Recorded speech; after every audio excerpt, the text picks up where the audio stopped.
We're going to install a new roller, not the one we took off. So the first thing we want to do is measure the width of the roller assembly. In this case, it's 8 3/4 inches long.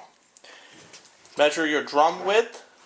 This one is 7 7/8 long. So we need to take the difference between those two measurements, which is 7/8 of an inch difference. Divide that by 2, that's going to give you 7/16 further this roller needs to stick out in order to be centered over the drum. Make sure your J hook is facing towards the roller.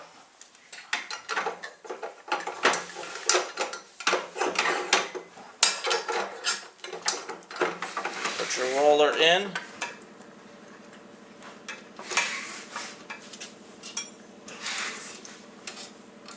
And we want to thread this back in.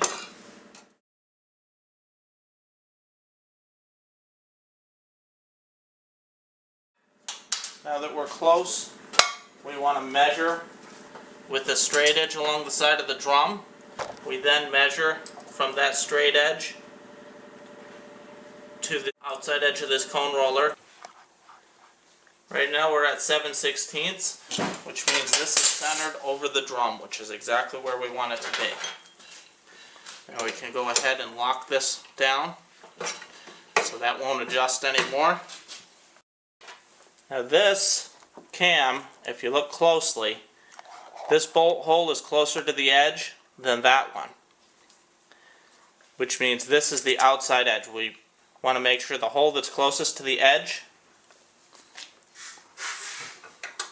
goes in this hole.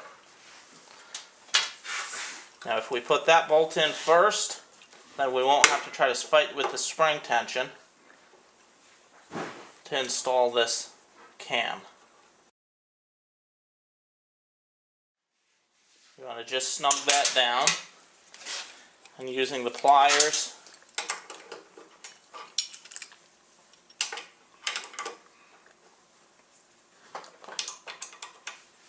you can turn it, tighten the screw so you can get another bite if need be.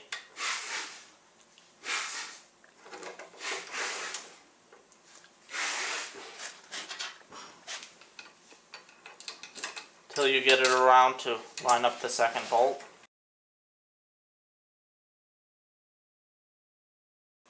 Once that's tightened down, we're ready to adjust the tracking.